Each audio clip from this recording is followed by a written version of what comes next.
everyone, and welcome to today's webinar about UX design in everyday life. Firstly, I want to thank you for taking your time to be here today. I will shortly introduce myself a little bit now. So I am Ana Tandafir from Romania. I am an UX designer at Bearing Point. Why I am a UX designer and why I am talking to you today about this is because I'm questioning about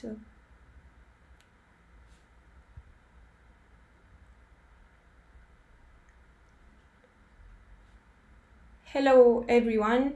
Um, Welcome to this webinar about UX design in everyday life. Thank you for taking your time to be here. I will shortly introduce myself. I am Ana Trandafir from Romania. I am a UX designer at Bearing Point. Why I am talking today about UX design? That's because I'm always questioning about how people think and behave and how we can improve our day-to-day life and experiences around us. And one important topic is that I am really interested in education, and that's why I'm here today with you. And also thank you Brainstar, for having me today. I will take you a little bit on our journey for today. So firstly, we will discuss a little bit about what is UX, and generally speaking, what does it mean, user experience design. Afterwards, we will go a little bit through the UX process, and then we will see some examples of how user experience design can be observed during our day-to-day life, and in the end we will have some takeaways, and I prepare some resources for you, and also a Q&A session. One administrative point, you can start by typing your questions into the chat, and at the beginning I will take them and respond to each of you. And I really want to encourage you to be here today and to connect with me at least by some questions. So, setting up the stage, I wanted to introduce a little bit this webinar and the idea behind it. I really think that UX design is a mindset that you are creating. It's a mindset that you should grow in order to design great products, great experiences, and so on. And that's why I created this webinar, in order to look at some insights that might help you grow that muscle, that mindset. And of course, these ideas helped me throughout my career, and I wish that someone would have presented this to me from my early days in UX design as well. So let's get started. What is UX design, you might ask? Generally speaking, UX design is about the experiences that we are creating for other people. I think that design is all around us. It goes beyond the screen, and I don't know, it's in the physical experiences that we have with different kind of products. It's in the processes that we are dealing with, and so on. So in my opinion, UX design is about creating useful products. Firstly, products that are really solving the user needs, and also delightful products to interact with. And more than that, a UX designer should really think about these experiences and go that extra mile, and not only create products and experiences, but really tailor them and try to make them as good as possible for the users, and even translate their needs in some products that are not just functional, but also great experiences for them, and that will really make them happy to use them. and how can we understand better this idea of what user experience design is. I was thinking that a lot of the work that I'm doing is about questioning things and about asking questions, and I wanted to take you through some questions that the people were asking since early ages, like how they were arranging the space in a user-friendly way, if I may say. So this was a question that the Chinese people had since 1,000 years ago, since a lot of years ago, so 4,000 years ago. And this is known as Feng Shui nowadays. Going a little bit further, we can see that also regarding the experiences that people were having, they started asking about how they can make this interaction between themselves and the working environment better. So this is known as ergonomics nowadays, but the ancient Greeks were thinking about that since early days. Going fast forward, we can see that in the early 90s, the people were asking how they can standardize the human labor. So they were asking themselves how they can make their workplaces better, but with another perspective. So with another scope and things in mind. And this is known as Taylorism and scientific management. And going even further, closer to nowadays, we can see that people started asking more complex questions, and they started looking at these experiences and products holistically, and they started asking about interface design, about physical interaction, about the way in which the user knows how to use those products. And this was the question that Don Norman had, which was the first UX designer in the early 90s at Apple, and he came up with the official term of UX design. So this is where this field was born officially. So what about now? What we can learn through from the questions and the experiences that we have today? I think that, as I said before, user experience design can be observed all around us, and you can find good experiences all around you in traveling, for example, in events, management, and so on. So you can see how different points of that interaction with that specific experience or product can make your life easier or not. And I think that this goes beyond, as I said, this goes beyond the digital products. It's about also the spatial design all around us. It's about, for events, for example, about how are you guided through that event, how are you entertained during that event, and it can be done, I don't know, by technology or not. Another great example, I think, is the spatial design, so the spaces in which we live and in which we work and live, basically. These can make us live a better life or not. And looking even deeper at stores design, it's really interesting to see how they are structuring their offers, their products, in order for the user to find those products more easily, of course based on their preferences and on the context and so on. And it's not about only clothes, like you see here. It's about all kinds of stores and all kinds of spatial design. And going even further, I want to take a little bit the life design, this topic that incorporates somehow also your career and your education. And I was always wondering why, if you can build great products and if you can apply a process of designing the products and experiences around you and create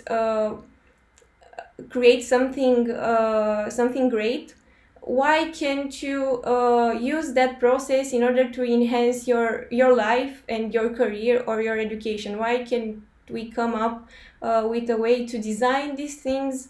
Because yes, it's easy to know that you want to get from A to B, but really like being proactive in your life in order to know how to get there and how do you want to get there, this takes some extra effort, and I guess that UX design can really help you on that matter.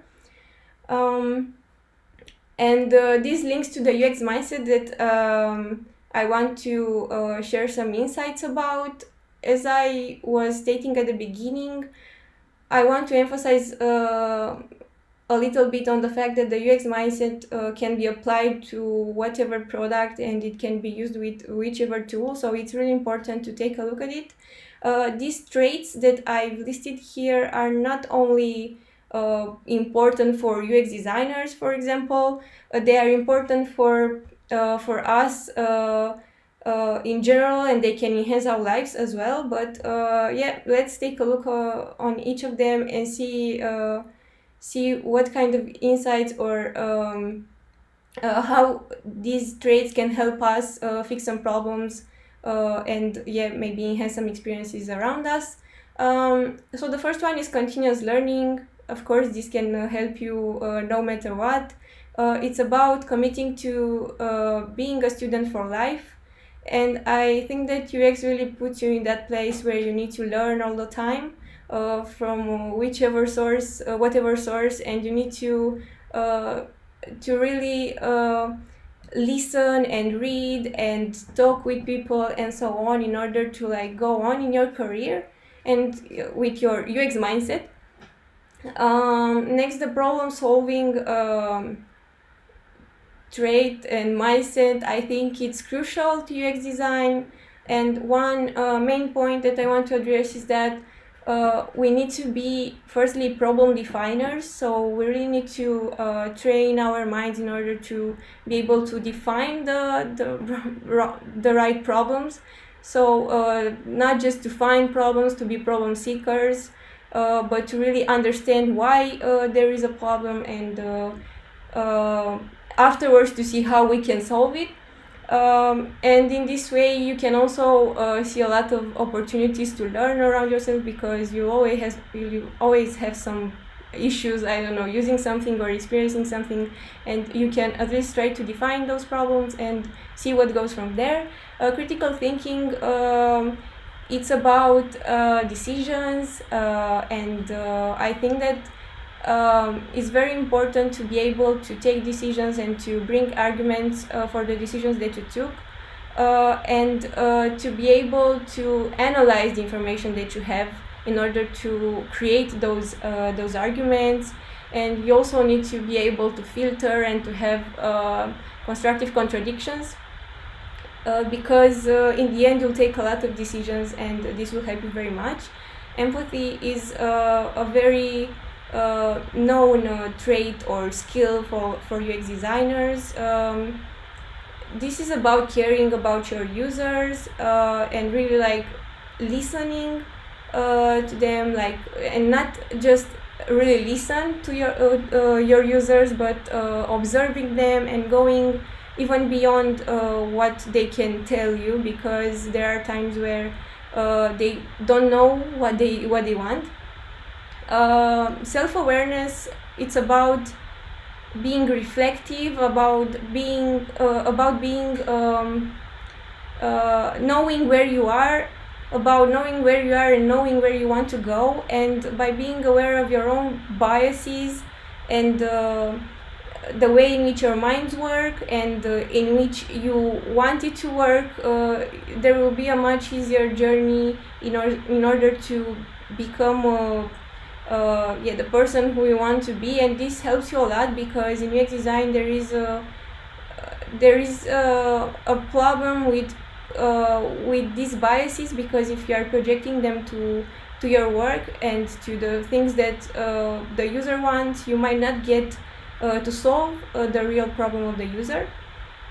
Communication is crucial as well. You need to be able to communicate effectively. to tell stories as well. And one important thing here is that it's very important to speak your audience's language. So really to not use complex terms and things that people do not know about, and try to speak their language and to share your ideas easily.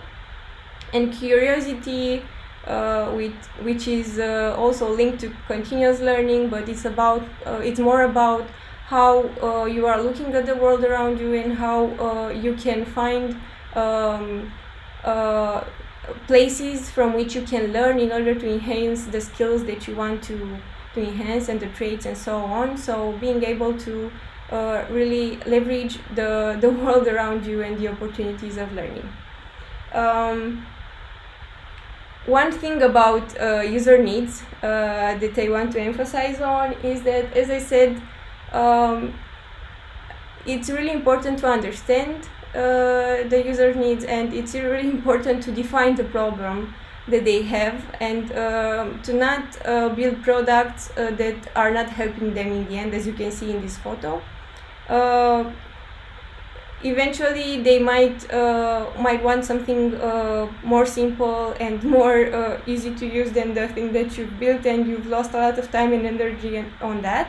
And this is a perspective that I think that we should take with us all the time, in order to really listen to them. And going even further on this part, it's also really important to observe them, and not just to ask them what they want, because they might not know exactly what limitations they have, what constraints and so on, and you might end up doing something that eventually won't help them, and they won't even know how to use the specific product that you were creating for them. We got to the second part of this webinar, the UX process, and now I want to engage you a little bit, if I may,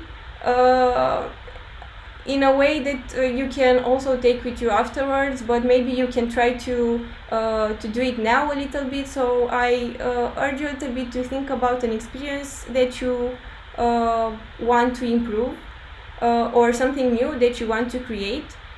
Being it digital, or I don't know, you maybe want to improve an experience and so on. And these are some questions that I will go through right now that can help you with this process. These are just some simple questions, and yes, let's take a look on them, shall we? So at the beginning, you need to see what is the context. So identify the problem that you have, see what are the requirements, the constraints, and so on.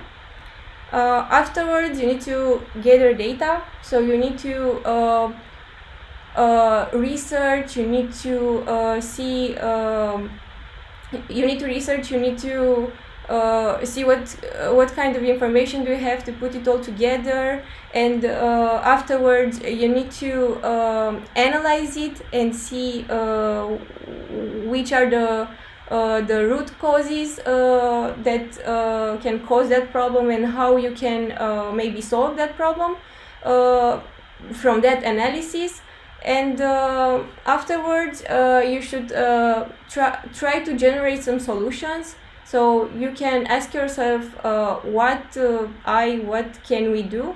So what I'm able to do now in different ways. There might be different kind of solutions, different kind of approaches. So go wild here.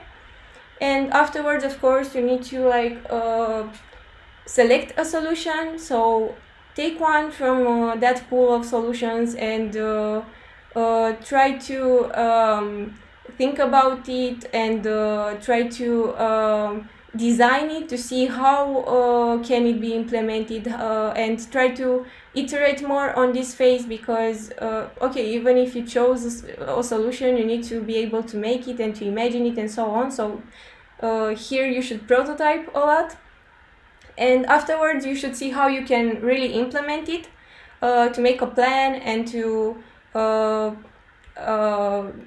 how really are you going to have a product or a process that you will pass on afterwards. And at the beginning, you should not only at the beginning, this is a question that you can ask yourself even more. You should strive to know if you really solve the problem, so you should test it to see if it really fit the needs of the user, and if it really was a solution to that problem that you have defined. And last but not least, you should always strive to make it better. So you should try to improve it, based of course on what insights you will get from the users that are really experiencing that product. But this is a very important part where you can always strive to make it better, and to go again and again through these questions to improve your product. And these questions that I have showed you right now can be easily mapped on the UX process. Firstly, I want to tell you that this process, if done right, can give you a clear flow in order to define the right problem and to come up with the right solution, and to really test it, and eventually come up with the best solution that you can come up with. One point here is that you'll find variation of the UX process if you try to search for it, but this is something that I agree with, and I find it really easy to use, and it's very easy to go through the flow, and to, as you saw, those questions are made in a very logical way, and it's easy to have a simple flow in order to really do not divagate or go wild with some solutions that don't make sense. The first point is understand, as I was stating earlier. So you should strive to identify the problem, the context of use. So really the situation in which the product or experience is used, and what's happening, and why we should create maybe a new product, or why we should improve it.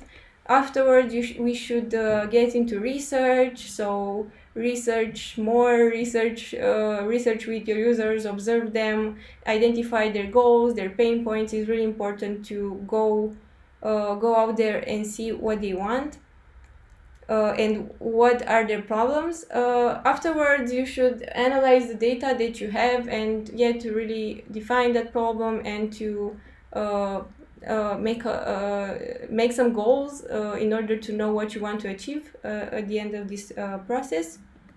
Afterwards, generating solutions is the phase in which you will be creative and find as many ways to really solve the problem that you have defined before. Of course, as I said, selecting a solution will come up eventually, and you should sketch it, prototype it. We should go into as many tests and iterations in order to have the best version of that solution that you came up with. Afterwards, you should plan and implement that specific solution, and at the end, of course, you should analyze what happened. You should test it with your users. You should strive to improve it, and to see the outcomes of that product or experience that you have created. As I said before, this is a process that can be used no matter what, so it's not relevant only for digital products. It can be used in all kinds of user experience design, but I want to go a little bit into this this question about user experience design versus user interface design. What I want to start with is that I don't think it's okay to ask the question in this way, because it's not a versus between them. It's user experience design and user interface design. They are both important. They have to work together.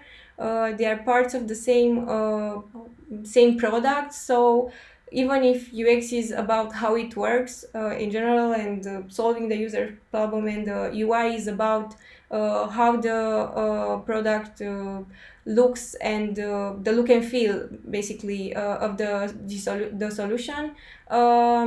They are both very important, and they are also encompassed by the customer experience, which means a lot more about the product and about the experience that the customer has when it uses a certain product.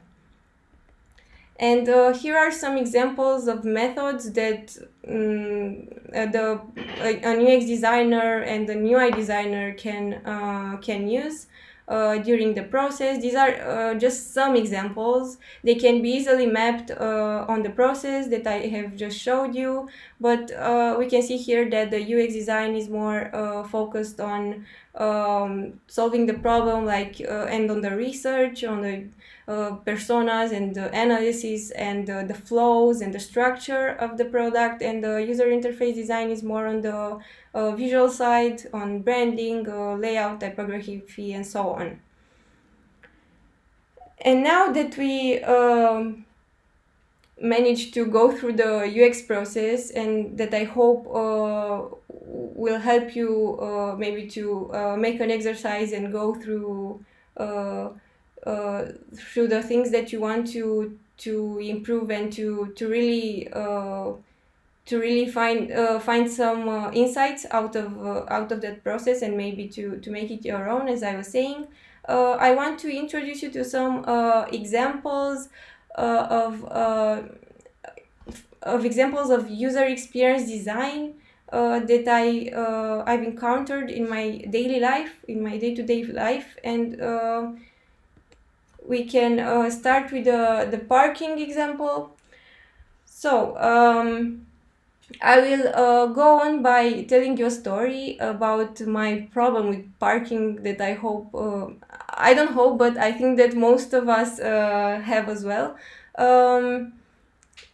You know that in commercial spaces there are very big parking lots where you should go into, and you should find a place.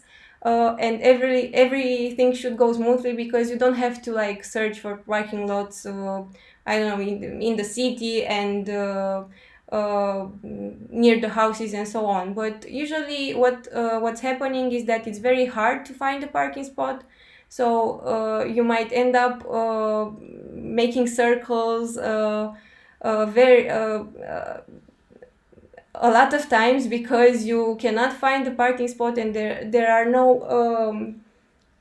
no lights or something to indicate that, okay, there is a parking spot here. And even if you might know from the entrance of the parking lot that there are 10 free available spots, you don't know where they are, and usually the parking lots are very large. So you might end up getting lost there. And let's say that you will find the parking spot eventually, but after all this circling around in order to find that spot, I think that it's really hard to remember where you left your car. So this happened to me because I'm not always paying attention to this kind of things in my life. So I'm getting in that commercial space, I'm searching for a spot. I'm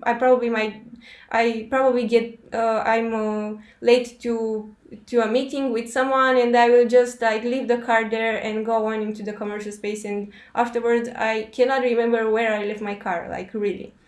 And another problem with the parking lots that I found, and it can be designed better, I think, is the payment part, where usually you get some parking cards with the number of your car and the time in which you get into the parking lot.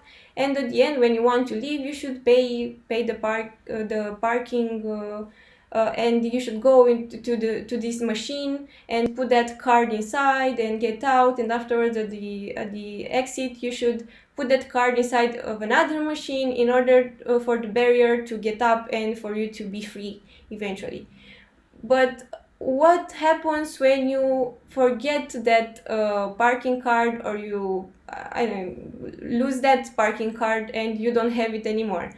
well, you'll end up at the barrier, like being the first in the line, and with a lot of people angry behind you that want to exit that parking lot as well, and with no way to maybe digitally pay that the time in which you use that parking lot. So these are some problems that daily problems that I've encountered, and that made me think about some user experience design principles or points that can be tackled in order to improve that experience. So of course, it's not just about one product or about one app. This can be fixed in a very complex way, and using digital products or not. But as you can see here, for example, for the problem with the car finding in a parking lot in USA, they came up with this machine where you can easily find your car eventually. Like, you are typing the car number and you can find it more easily. So this might be a solution, but there are also ways in which to do it via an app and so on. But the main point that I got from this is that we should strive to be more efficient, because these experiences are taking time and they are frustrating for the users. We should strive to be more flexible, because people are doing things in different ways, and you should be flexible and to really strive to give them a solution that fits their needs. And error prevention regarding that part, with losing your card or losing your car eventually, this should be taken into consideration in any kind of design that we want to do. Going further, another example that I want to share with you is about sharing codes. So the story goes like this. I'm working in an office, as probably many of you do as well, and at lunch we want to order some food. And it's not that great to order for all of us to order their own food, so we want to make an order for all of us in order to be more fast and more easily, and to not pay on the delivery and so on. But afterwards, it's really hard to deal with the money that you want to raise for that specific order, because someone will pay, or maybe all of you want to put money together in order to pay that order. And with physical money, or even with bank transfers, for example, it's not that easy to do it. Because going to the bank transfers, maybe the one from that particular team is trying to pay for that order, and the others need to send him the money, and they might not be at the same bank, and the transfers will take some time, and people should remember that they have to give money or to take money. And this is something that is not making our lives simpler at all. So looking at the solution, one good example, and I guess that for all of us this made our lives simpler, is Revolut, that came up with this feature of being able to share money instantly, also via the telephone number. So they made it really easy in order to be able to make this experience as seamless as possible, and to spare some time in order to make the things that you need to do, like in your daily life. Going further, I want to tell you about a great customer experience, or user experience design that a store in America created. It's about B&H. It's an electronics store. So what they did for being able to stay more with their clients that came up into the electronics store, and they didn't know what to take home with them because they did not have expertise on that subject. They kind of created this system of this trolley cam. They are naming it this way in order to for the orders that the clients might have after talking with the consultants being taken directly from the deposit to the checkout. So what is this about? It's about people who are really getting the help that they need in order to fulfill their scope, so to find the perfect electronic device for their needs, instead of consultants going back and forth from the deposit to the clients and so on, and neither of them being satisfied of this experience. And also they made it comfortable because the user does not have to carry that specific device or product with him through the shop. So this goes directly to the checkout, and it's very easily for the user. So my last example is about maps somehow. You can see here two maps, and it's about the London Underground. This is the first map that was created, the one on the left, and the one on the right is a redesign of the first one, so it's not the actual one. It was completed by time, but let's take a look on these maps. What I think it's important to tell you about this is that at the beginning, when they made the map on the left side, they made it very in a very similar way with how the surface looked like. So if I don't know, there was a tree or a river passing by, they put it on the map. So they kind of created that map without asking themselves how it would be more easy for the user to understand this map and to go through point A to point B. And there was an employee that was working on the London Underground then, and he started asking himself how he can make this better, and he had this insight that people do not want to know what's on their surface. So what they really need is to know, as I said, how to get from point A to point B without taking a look on what's outside, and things that don't matter to them and make them experience more complex. So what he did, he took this map and really made it very simple to use, and the users could find afterwards their way around London more easily, because they had some linear processes and some points in which those lines were meeting and so on, but you can easily read that map and use it fast and in a more simple way. So what insight can you get from here is that simplicity takes you far. So it's very important in whatever design you are creating for digital products, for example, to make it simple. So don't try to put a lot of features and a lot of processes there where there is no need. Focus is also very important, so really try to understand what's the problem and what you're trying to solve. And yes, this part with the relevant information for the user, instead of showcasing, I don't know, your backend processes and complex processes behind that are creating that product. The user wants to see just what he needs, and he wants that product or experience to be as simple as it can be.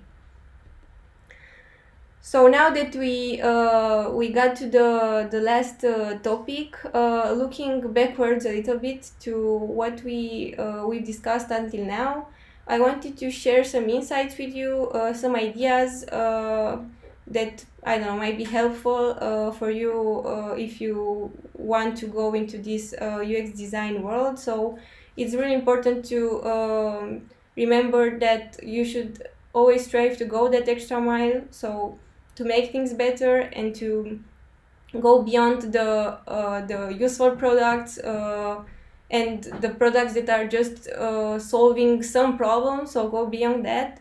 Mindset comes first.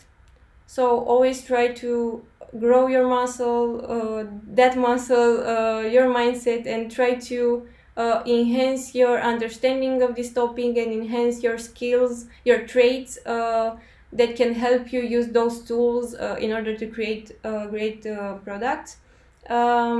Next, it's very important to observe your users as we saw until now, and to really see how they are behaving and what are their problems and frustrations and so on, and to ask more questions about their experiences and also about our experiences, because this might help us as well. But as I said at the beginning, it's important to ask yourself these questions, but taking into considerations your biases when you are creating products for other people. Make the process your own. So train yourself to use that process, try it with several examples and really understand it, and in order to be your ally when you are trying to create in products, see problems as opportunities. So when you are frustrated about one thing that does not go as it should be, or an experience that you are encountering, just try to think about that problem. Why do you have it, and how maybe you can enhance it, and also you can share it with the people that are in charge of that, because maybe you might be able to improve this experience for many people, even just by sharing your problem. And last but not least, pay attention to the world around you, because there might be some opportunities to learn right near you, and even if they are not directly connected to user experience design and all the methods and process and skills and so on, you might find some insights that will help you in understanding problems that you'll face next.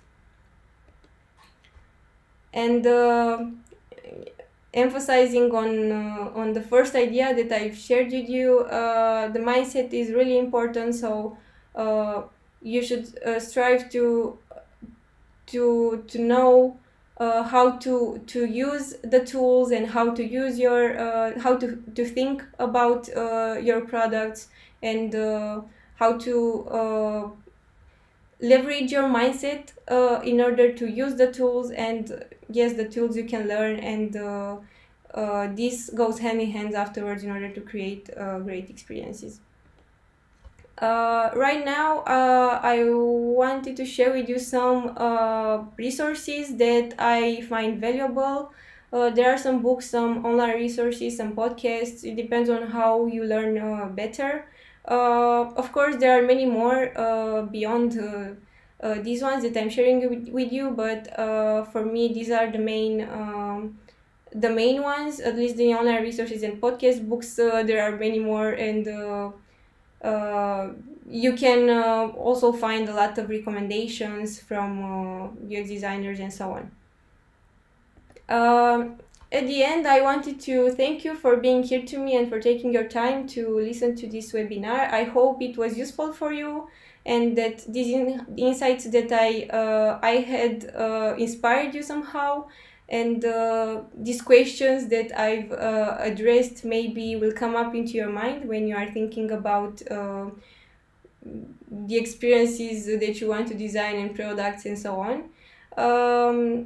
Also, I would be really happy to connect with you. So here is my LinkedIn and email profile. So if you want to discuss more on this topic or just to connect, please do.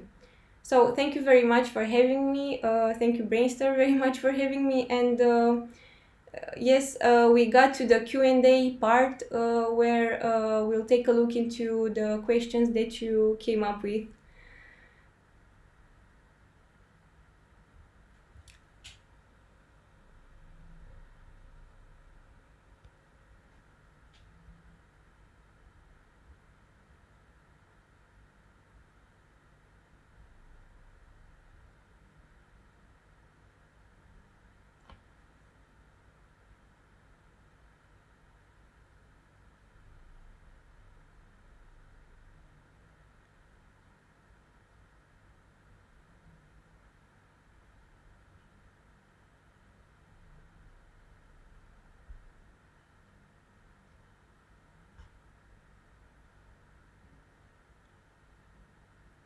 So if there are no questions, thank you again for attending this webinar, and yes, have a great evening and a great learning experience from now on.